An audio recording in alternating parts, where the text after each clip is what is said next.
I have my grandmother who traveled by wagon from Louisiana to Texas, who was your granny. I mean, she's just the perfect granny. That's who you would think of, who cooked the biscuits. She didn't have measuring cups. She used her hand, and you know, a handful of this, a pinch of that. I mean, she was that.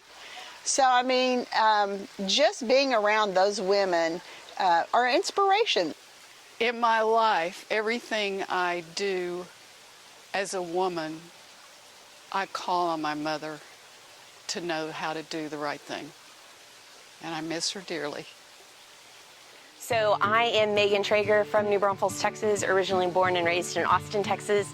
And one of my favorite stories is a story about my great-grandmother, who was Esperanza Avila, and she lived in San Antonio, Texas.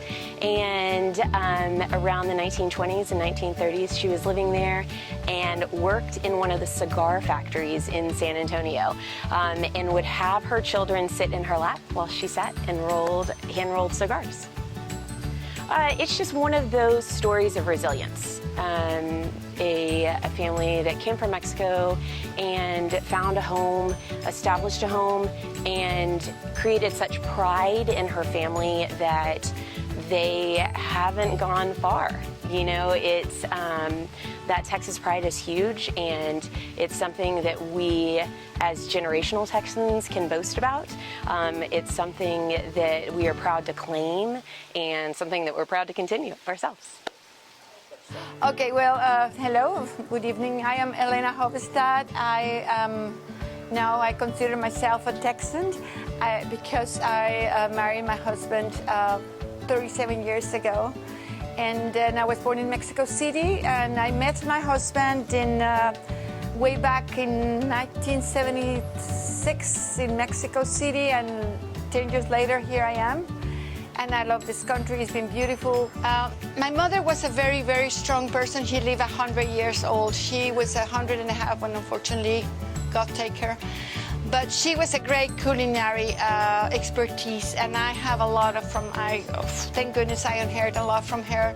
She was a great painter, and she was raised in the United States in California, and then came back to Mexico City, married my father.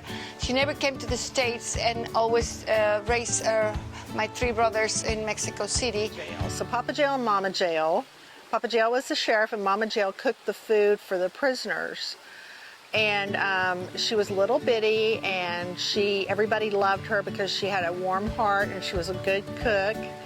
And so she's one of the stronger figures because she was married to a sheriff who rode a horse around and had to deal with a lot of crime. Probably one of the most powerful women I've ever known is my own grandmother.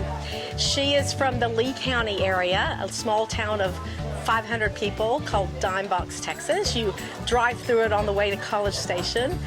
And her husband died in his early 50s, and so she was left by herself on this big farm with cows and chickens and cotton to pick and everything.